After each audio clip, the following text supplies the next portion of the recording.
안녕하세요. 와인 디렉터 양갱입니다. 양갱TV 2분만 보면 나도 와인 중수다.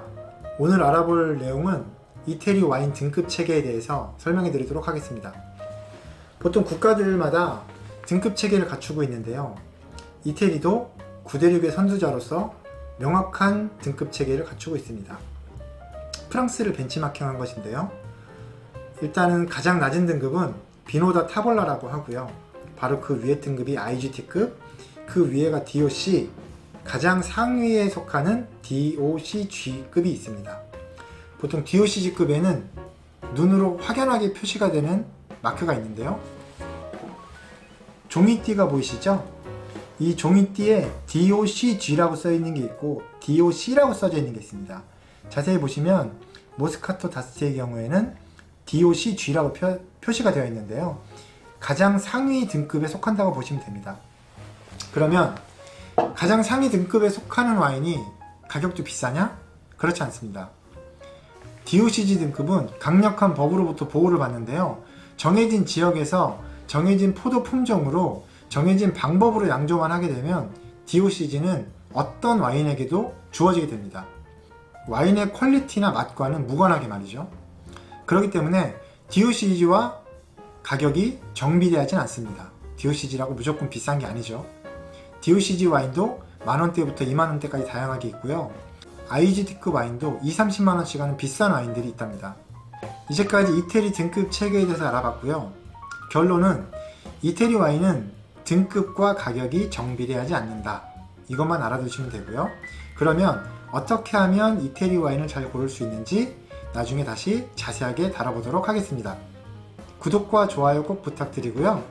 여러분의 구독과 좋아요는 저희 채널을 운영하는데 아주 크나큰 도움이 되고 있습니다. 감사합니다. 와인 디렉터 양갱이었습니다.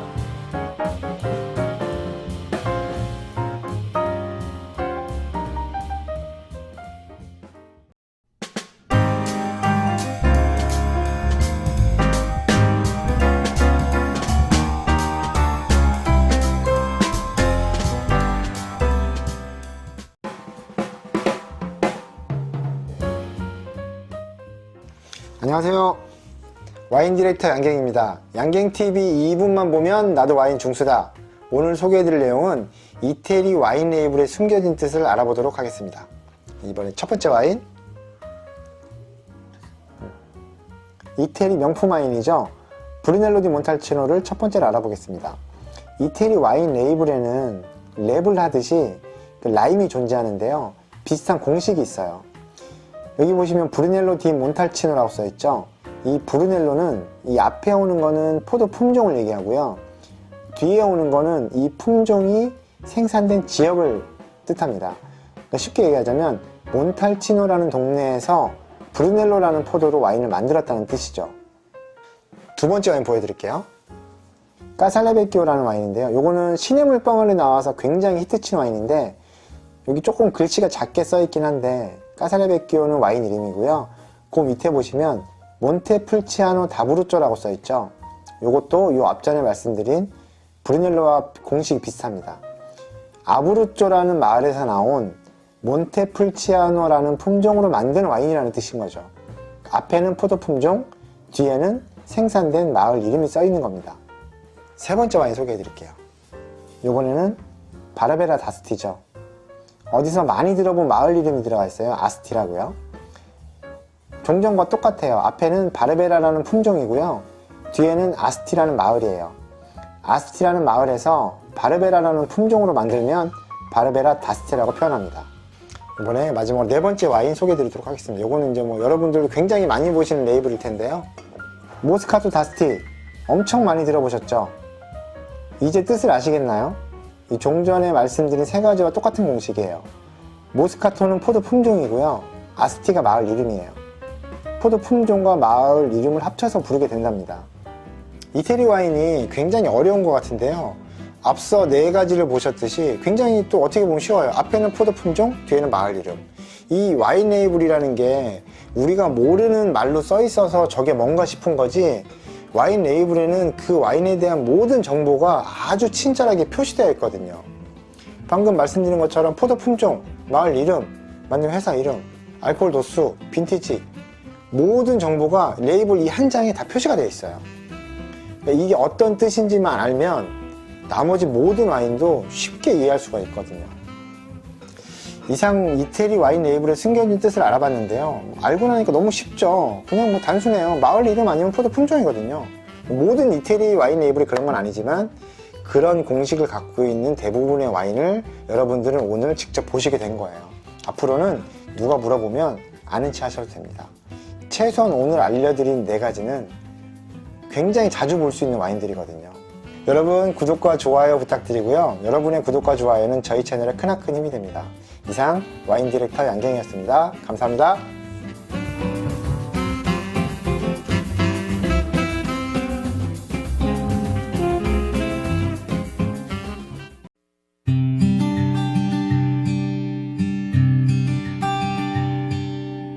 안녕하세요. 아모르비노의 토니입니다. 키아라입니다. 지난 영상에서는 세계적으로 많이 알려진 국제적인 포도 품종에 대해서 알아봤는데요. 이번에는 이탈리아의 대표 품종에 대해서 알아볼게요. 레드와인을 만드는 척포도 품종 3가지, 화이트 와인을 만드는 척포도 품종 3가지 준비해 봤는데요. 사실 너무 여러가지 많았어가지고 고르는데 조금 고민이 많긴 했어요. 그 중에서도 가장 유명하고 뭔가 이탈리아에서 중요한 품종이다라고 생각하는 것들을 저희 의견을 반영해서 이렇게 준비해 봤으니까요. 척포도 품종으로는 산조베제, 네비올로, 알리아니코, 청포도 품종으로는 트레피아노, 피노그리지오, 모스카토 이렇게 3가지 준비해 봤습니다. 첫 번째 척포도 품종은 산조베제입니다. 산조베제는 제일 유명한 키안티 와인과 브루넬로 와인을 만드는 품종인데요. 이 산조베제의 뜻은 제우스의 피라는 뜻으로 이탈리아 토착 품종이고요. 이 품종은 북부부터 남부까지 전역에 걸쳐서 재배가 되고 있지만 특히 중부인 토스카나 지역에서 가장 많이 재배되는 품종입니다. 산조베제로 만드는 와인 중에 유명한 것들은 끼앙띠 클라시코, 브루넬로 디 몬탈치노, 비노 노빌레 디 몬테풀치아노, 몬테팔코 로쏘, 모렐리노 디 스칸사노 등이 있습니다. 네, 이 산조베제는 클론이 수백 가지가 넘는다고 하는데요. 크게 나누면 산조베제 피콜로, 그리고 산조베제 그로소, 좀 알이 큰 포도와 알이 좀 작은 그렇게 나뉜다고 하는데 산조베제 그로소에 속하는 브루넬로의 품종이 단연 최고라고 합니다. 네, 그리고 이렇게 클론이 다양한 만큼 25가지 이 산조베제 클론들만 모아서 만드는 와인도 있습니다. 산조베제는 재배 환경에 따라서 특성이 많이 달라지는데요. 보통은 중간에서 낮은 언덕 지형, 땅이 비옥하고 건조한 곳을 선호한다고 합니다. 딱 이러한 지형을 갖고 있는 토스카나가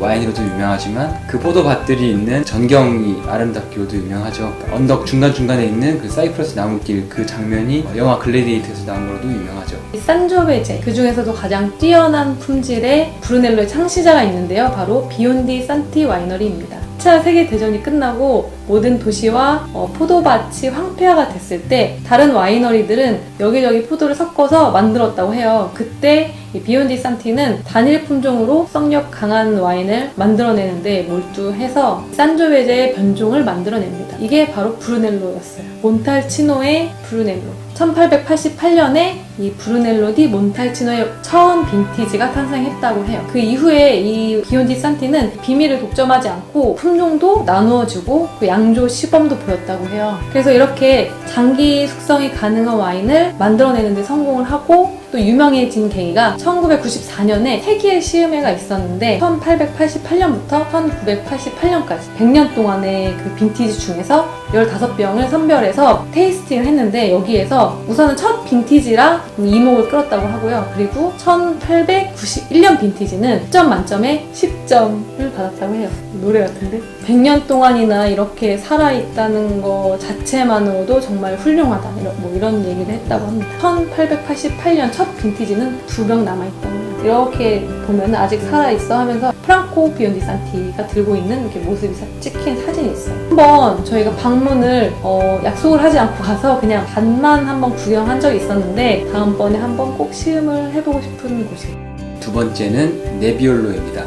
네비올로는 이탈리아 북부에 있는 피에몬테주 토착 품종이에요. 피에몬테에서 가장 오래된 포도 품종이고 이탈리아에서도 가장 귀하게 여기는 포도 품종 중에 하나입니다. 와인의 왕이라고 불리우는 바롤로, 여왕이라고 불리우는 바르바레스코를 만드는 데 사용하는 포도 품종이기도 하고요. 네비올로의 이름의 뜻은 이제 네비아가 안개라는 뜻이에요. 이탈리아어로. 포도나무에 열매가 쭉 열려 있을 때 마치 그 모습이 안개처럼 뭔가 풍부하게 열려져 있는 모습 때문에 그렇게 이름이 붙여졌다고도 하고, 다른 설로는 포도나무의 열매가 숙성이 늦기 때문에 수확도 늦어지고 가을 안개를 맞게 된다고 해서 안개라는 이름이 붙여졌다고도 합니다. 늦게 익기도 해서 이제 어린 와인은 좀 모난 느낌이 있는데 숙성을 거칠수록 피노누아처럼 더 섬세하고 우아한 향을 띠릴 수 있는 장기 숙성이 가능한 포도 품종으로 알려져 있습니다. 껍질에 타닌 함량이 풍부하려면 태양에 잘 노출된 언덕 지형이 좋고, 너무 높지 않은 한 200에서 400m 정도의 언덕 지형에서 자라는 것이 좋다고 합니다. 피에몬테 지역도 느낌은 조금 다르긴 한데 거기도 약간 언덕 지형이에요. 이 네비올로를 재배하기에 좋은 조건을 갖춘 지역이라고 합니다. 이 네비올로 품종은 포도 자체에 그 설탕 그리고 산, 폴리페놀이 풍부해서 개성이 짙은 와인을 만드는데요. 타닌이 정말 강하게 만들어지지만 양조 기술로 인해서 타닌을 부드럽게 만들 수 있어서 좋은 와인을 만들어낼 수 있다고 해요.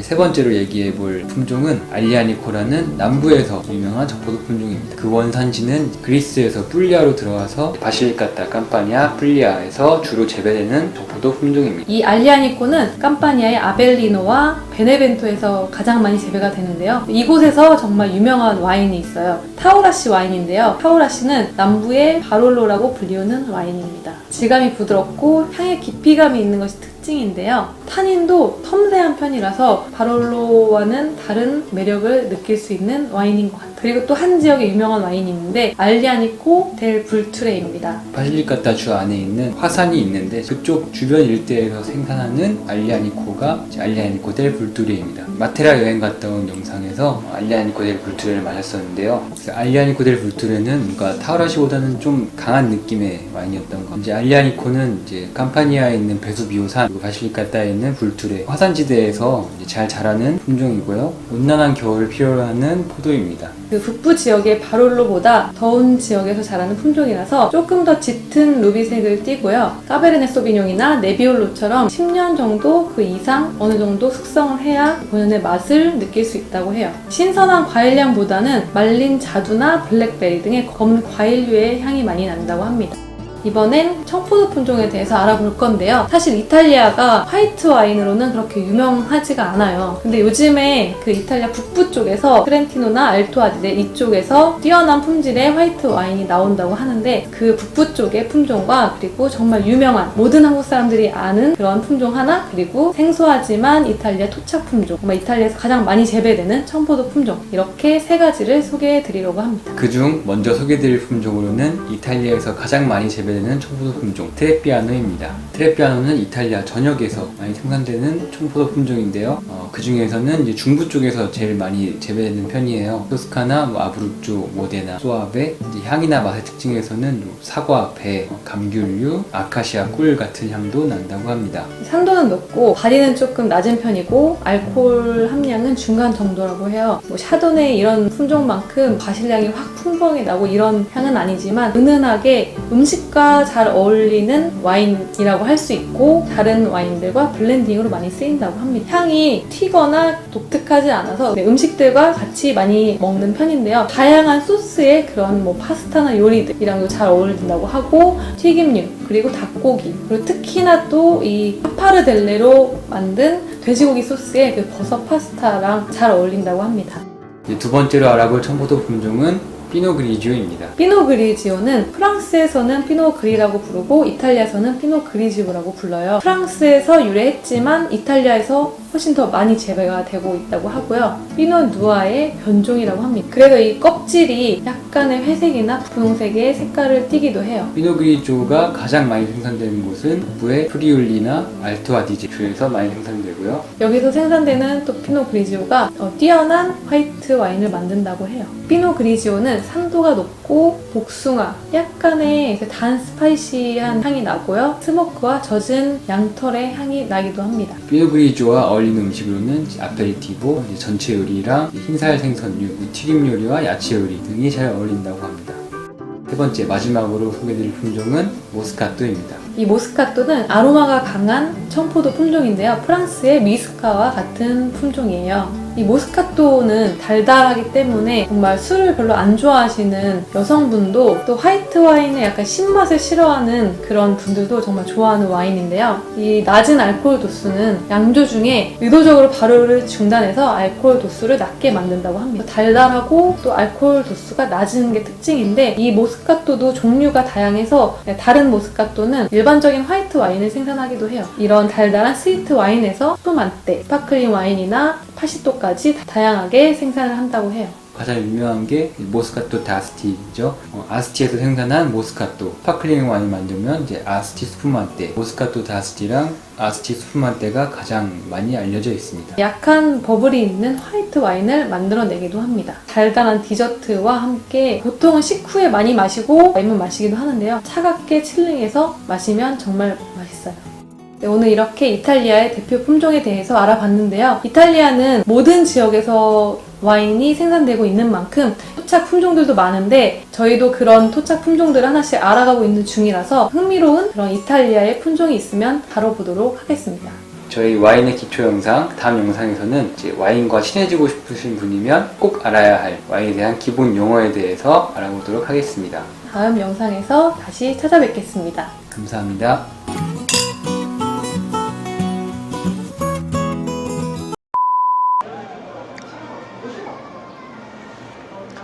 반갑습니다. 상호입니다.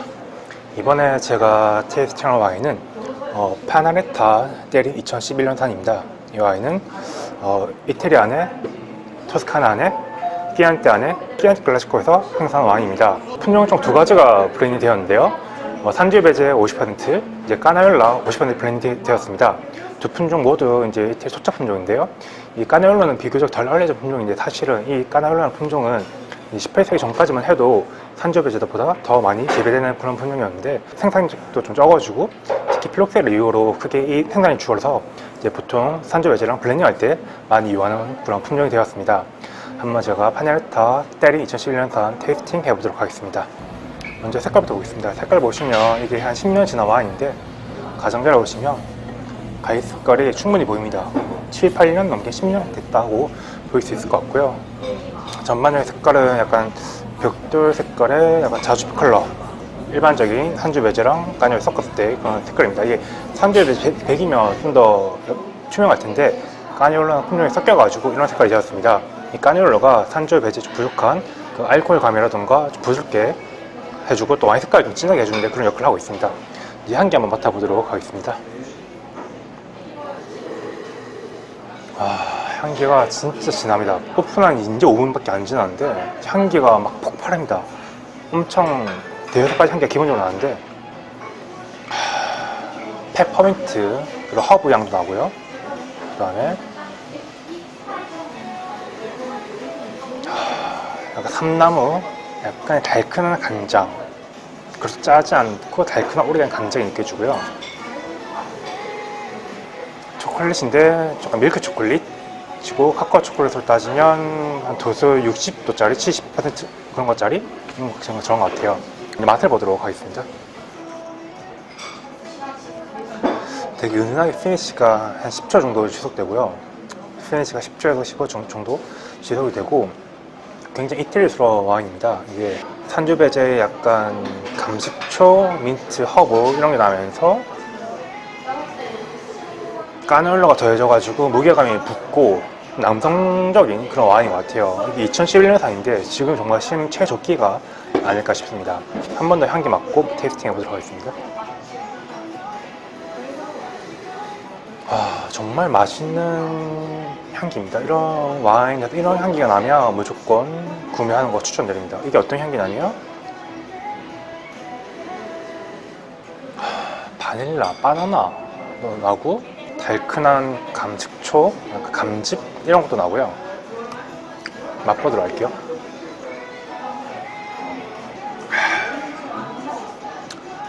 산미, 알코올감, 바디감 이게 완벽에 가깝습니다. 이게 좀 산미가 좀 더 도드라지긴 하지만 이게 시간이 지나면 산미가 좀 다운돼가지고 좀 더 밸런스가 완벽하지 않을까 싶은데 지금도 충분히 매력적인 와인입니다. 정말 맛있는 와인이고요. 지금 뽕 뺐을 때 제가 테이스팅 해봤고요. 나중에 한 1시간 정도 뒤에 다시 한번 또 테이스팅 해보도록 하겠습니다.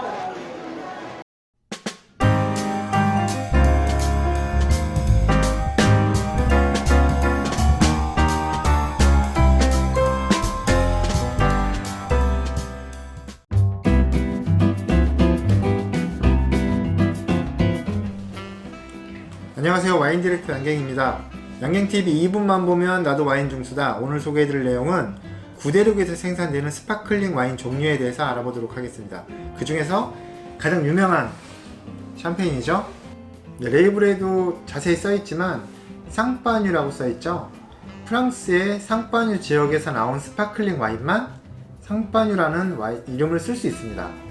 이거는 국제법에 정해진 내용이라 다른 곳에서 생산된 와인들은 쌍파뉴라는 말을 쓸 수가 없어요. 다음 걸 한번 보실까요?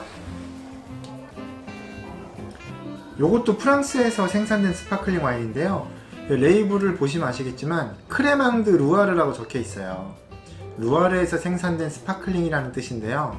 이것 말고도 크레망드 부르고뉴, 크레망드 보르도라고 써있는 와인들도 있답니다. 그러니까 크레망이 스파클링을 뜻하는 거라고 보시면 돼요. 그래서 프랑스에서 나는 스파클링도 지역별로 이름이 다르게 나온다는 걸 보실 수가 있어요. 그 다음으로 보실 게 저가 스파클링의 대명사죠. 까바. 여기 아래 보시면 까바라고 써있죠. 그리고 여기 까바 중에서도 굉장히 유명한 로저브라트 까바라는 건데요.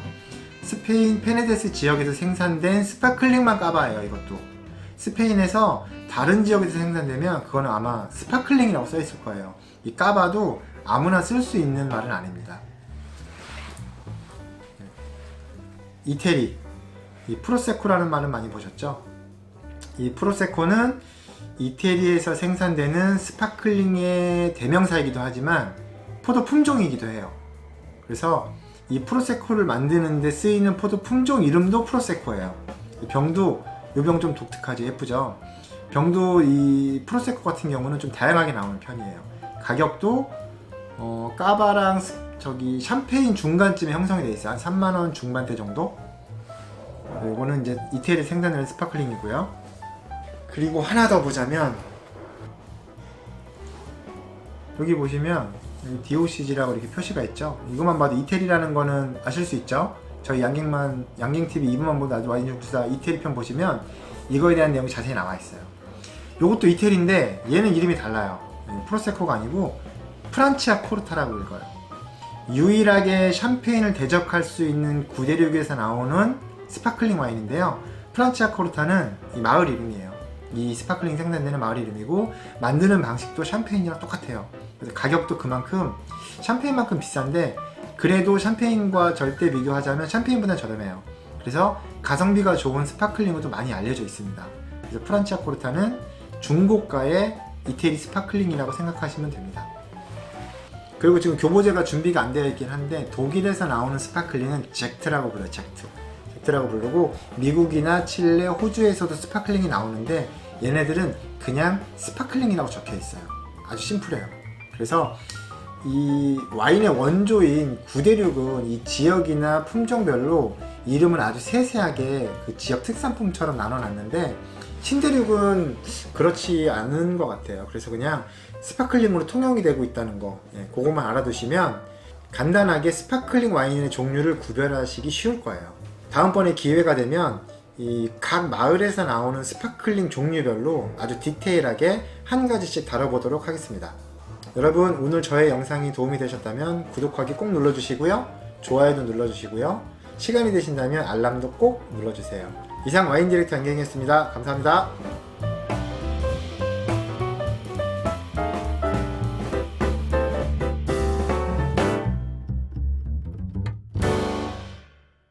공기랑 접촉을 하게 되면 되게 좀 부드러워지는 특성이 있어요, 와인은요. 그래서 열어서 오픈을 한 다음에 바로 드시는 것보다는 공기랑 접촉을 시켜서 따라주시고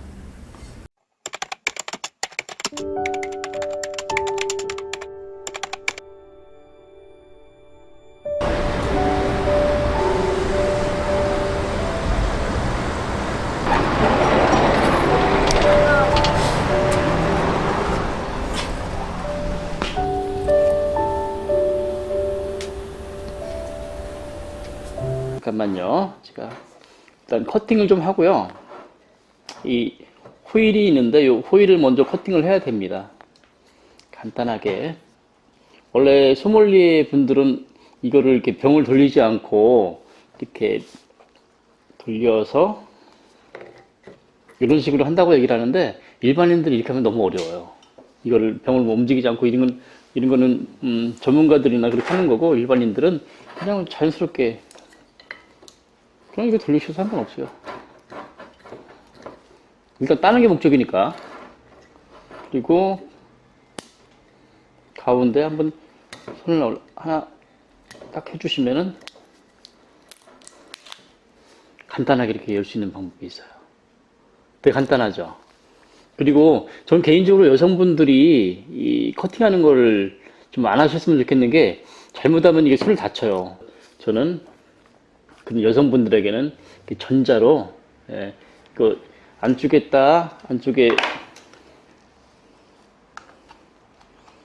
이렇게 넣어서, 건전지를 넣어서 이런 식으로 해서 이게 누르기만 하면 바로바로 올라옵니다. 오늘 시연을 좀 해드려야 되는데 요거는 건전지가 없는 관계로, 글쎄요, 잠깐만요. 이거 전자 오프너나 뭐 하면은 이제 스크류를 요 가운데 쪽에 요 끝을 정확하게 물려놓고 돌리는 거예요.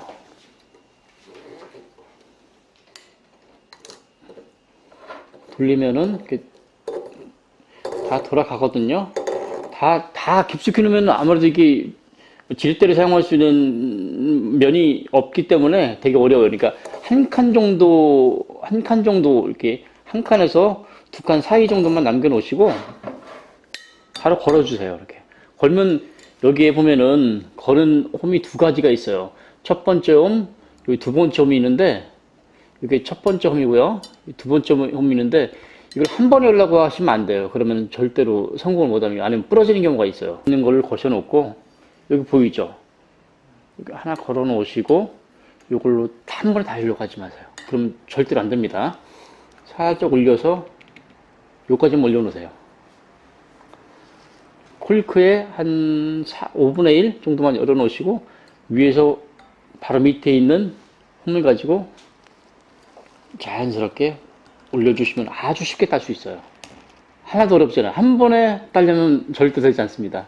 두 번 나누어서 따시면은 이렇게 열리게 됩니다. 열리게 되면은 가장 먼저 해야 될 게, 콜크의 냄새를 한번 맡아서 이게 향하지 않았을까, 아니면은 뭐 여기 곰팡이가 생기지 않았을까, 뭐 그런 것도 확인하고 상태를 좀 확인하는 게 되게 중요하거든요. 그래서 요거를 콜크를 이렇게 올려놓고 다른 사람도 같이 냄새를 맡을 수 있게끔 해주셔도 좋고요. 다른 법이 특별하게 있지는 않아요. 대신 와인의 특성이 공기랑 접촉을 하게 되면 되게 좀 부드러워지는 특성이 있어요. 와인은요. 그래서 열어서 오픈을 한 다음에 바로 드시는 것보다는 이렇게 공기랑 접촉을 시켜서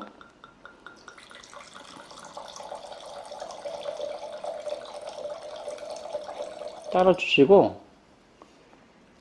좀 무거운 와인이라든지, 그리고 오픈한 상태에서 바로 드시는 것보다 오픈해놓고 뭐 디캔팅을 하신다든지, 아니면 디캔팅이 아니더라도 열어놓고 한 2시간 정도 이렇게 열어놓으시면 공기가 자연스럽게 유입이 돼서 자연스럽게 이 와인과 접촉이 되면서 맛이 더 부드러워지고 알코올 향 같은 게 싹 사라지면서 잡내도 많이 없어지는 그런 특성이 있어요. 그리고 스와일링이라고 하는, 이렇게 스와일링을 해주시면은 공기랑 더 접촉하면서 더 풍성한 맛을 내.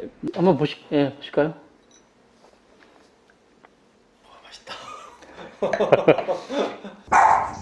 이태리 자주 가신다고 그랬는데, 네네. 이태리 와인을 특별히 이렇게 좋아하시는 이유가 있나요? 이태리 와인이 굉장히 특성이 많죠.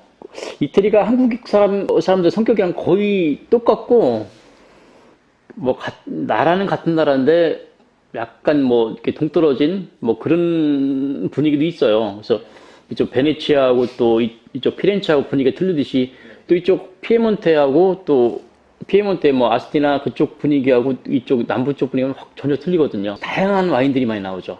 뭐 이태리 와인 중에서 이게 일반적인 그냥 그렇게 비싸지 않는 선에서 예. 좀 추천할 만한 끼안티죠? 끼안티? 예, 이태리는 끼안티죠.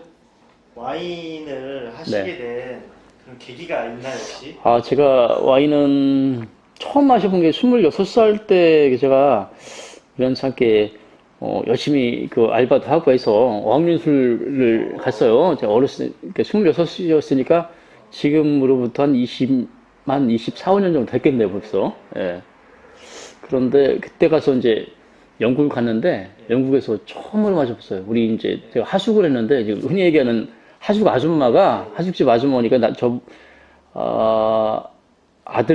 아들이 있었는데 아들내미 귀머거리였어요. 귀머거리였는데 저는 한국말을 할 줄 알지만 영어를 못하니까 아들내미랑 똑같은 거예요. 그 애만 생각할 때는 말은 할 줄 알지만 듣지 못하고 말을 못하니까 벙어리나 다름없잖아요. 근데 그 아주머니하고 이제 저 오전에 이제 학교를 끝나고 들어오면 아주머니가 와인을 하나 사다 놓고 마시면서 이제 뭐 영어로 다 얘기하고 하다 그리고 한국 와서 형님 친형님은 아닌데 저희 형님이 이제 이제 와인 샵을 운영을 한 10년 정도 하셨고 그래서 우리나라 와인도 아주 요즘 굉장히 잘 만들고 영동에서도 아주 잘 만드는 와이너리들이 몇 군데 생겨서 네. 좋은 와인을 고르는 방법이 있을까요? 글쎄요, 쉬음회 같은 걸 많이 좀 다니셨으면 좋겠어요. 술을 먹는데, 뭐, 한 땡땡, 아니면 뭐, 무슨 이슬, 뭐, 이렇게 해서 일일이 탁 드시면서, 이거 뭐, 어느 공장에서 나오는 뭐, 그렇게 먹진 않지 않습니까, 또. 그거랑 똑같이 와인도 편하게 드셔보고, 이 와인, 뭐, 마셔보면서, 이건 나한테 맞는 거 같아, 안 맞는 거 같아. 그렇게 한번 보면서, 이런 무슨 품종이구나. 그 정도만 아시면은, 또, 와인을 통해서 또 많은 사람들과 교류하면서 즐거운 시간을 보낼 수 있는 계기가 되는 거니까 그런 자리를 좀 많이 좀 추천드리고 싶고 또 개인적으로 제가 또 하고 싶은 게 또 그런 자리를 마련해서 좀 어떤 그런 진입장벽이 있는 와인 어떤 시장을 조금은 좀 진입을 좀 편하게 할 수 있게끔 앞으로 더 제가 한 70대까지 와인을 좀 더 공부하고 더 사업적으로 더 좀 하고 싶다는 게 개인적인 생각입니다.